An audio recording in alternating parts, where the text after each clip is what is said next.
Well, thank you so much for accepting our donation of the masks to your organization to give to those that most need them. Have people came to you about challenges of finding masks?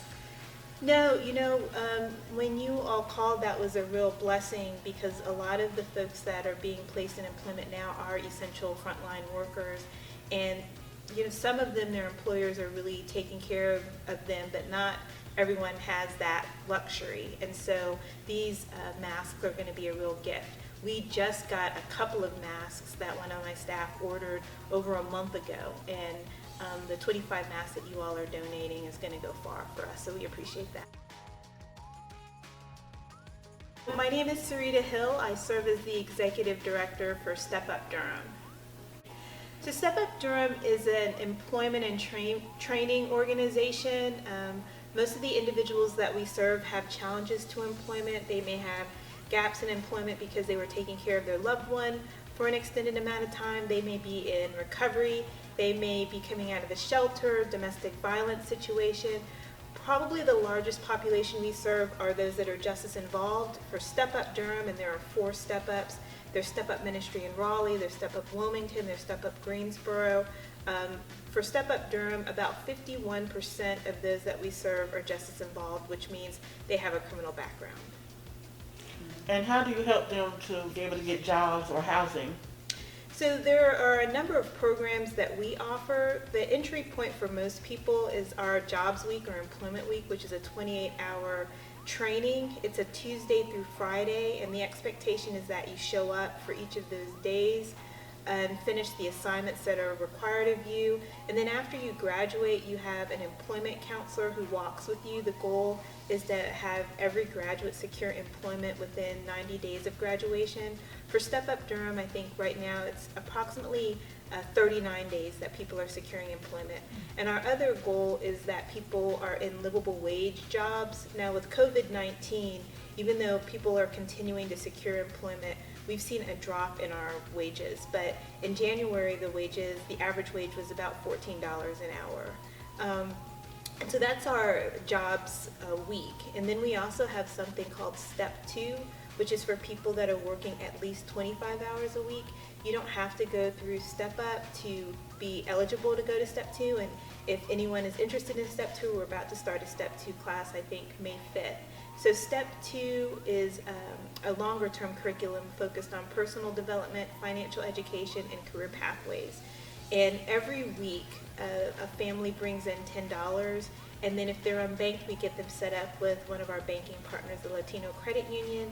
And as they hit milestones, we provide financial incentives so that at the end of Step 2, families have a little bit of a nest egg. Now, that's the way that it looked before COVID-19. Now both of these things are gone virtual. So the other program we do a transition reentry program for individuals that are currently incarcerated. We go into local prisons and teach some training skills there.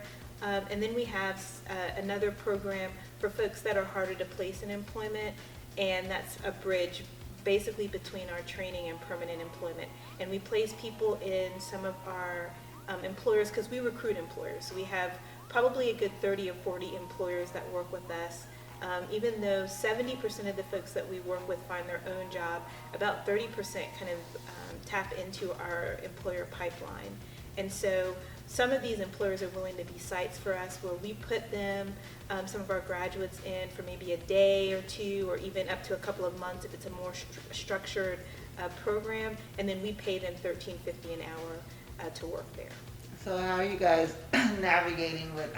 I'm assuming a lot of the employers are shut down right now. So what are you guys doing to navigate that situation? We've been really blessed in that we have a number of organizations, churches that are willing to walk with our participants. So we had church partners that reached out to us and said, how can we help? We were able to get some funding. Duke University has a COVID-19 emergency relief fund. We were able to get the first round of funding for that. So we've been supporting people with gift cards. We'll be dropping off a couple of people needed mattresses, people need food. One of our folks needed housing. We've been able to put him up in a hotel until we are able to transition him to a different space. So we're just trying to walk with people the best that we can. One of the things that's unique about StepUp is that we don't work with a ton of people, but we work with people really deeply. So we are in deep relationship with people so that they know that you can reach out to us if there's anything else that they need. That's amazing. I love this. Yeah. So what made you get involved with this organization?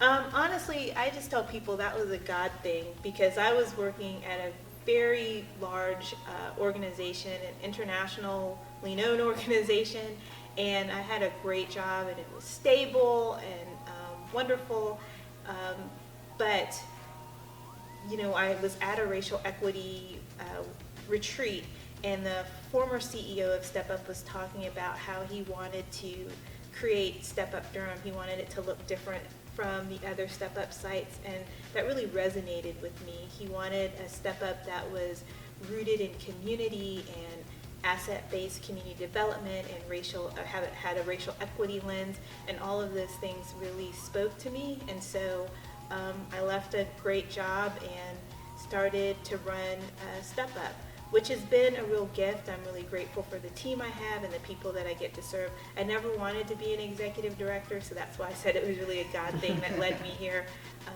But we do really good work. I'm really proud of the work that we're doing. What kind of help do you all need, especially during these times? So we're still pretty new. Though I named all of the StepUps, we are just in our 5th year, so we're still getting the word out, so we're really grateful for this opportunity to share with all of you about the work that we're doing. We want you to tell folks that StepUp's available. You don't have to have a challenge to go through StepUp. We just named that if you do have a challenge, we're a safe space for you. If you're just seeking employment, we can serve you. We've had people that have not graduated high school to people who have had, multiple degrees that have come through our program, and I think everyone has gotten something out of it. So we definitely need people that are willing and interested to come through our program.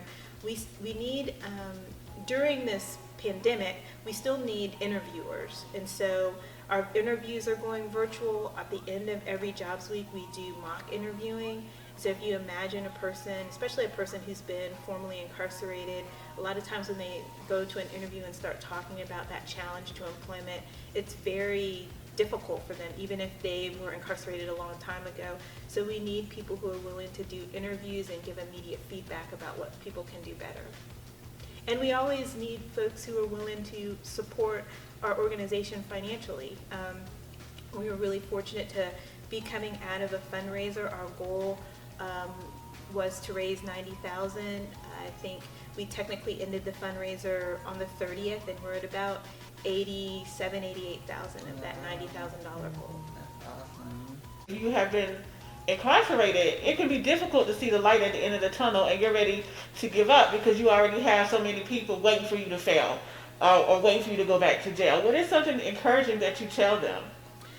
Yeah, so I always tell people that beyond just jobs, what StepUp is doing is really trying to provide a level of hope for people. And a lot of the folks that we serve just don't have any community. If they're coming out of incarceration, maybe they had to leave their family or toxic community behind. Maybe people have burned bridges and they just don't have any place to go. They've lost relationships through some of the challenges that they've had. And so I just let people know that StepUp is here to walk with you. That's why we don't serve hundreds and hundreds of people. We want to secure 100 job placements each year, and we want to really make sure that those folks thrive. So that's why the people that we serve can call us if they have food insecurity, or like right now, someone called about childcare, because we have the ability to walk with people deeply because we've known people for a while. So letting people know that we're here to walk with them and serve them, I think, is the greatest thing that anyone can do for another human being. Yeah. That's awesome. I love that. Because that's something that gets lost with big organizations. People get lost in the system. Right. And I think it's very time to have a close relationship with people, because with these big nonprofits or organizations, people try to get help, and it's like they're on a waiting list and all this other stuff. So I like the fact that you guys try to keep it small and intimate. Yeah. Like Yeah, that. and it shows them that you really care. Like Capri said, you get lost in the system. When you have one-on-one interaction, it just makes you. It gives for me. It gave me a huge difference, and feeling like I really meant something and somebody had hope in me. Right. Yeah. Right. You know, numbers are important, but they're not as important as the person, right? And so, again, we have that luxury because we're a small organization, and so but it is important for us to see people thrive, and that's one of the ways that we measure success. And we don't get to define success like the people that we walk with get to define success, but we just call it a success if people are reaching their goals. Right.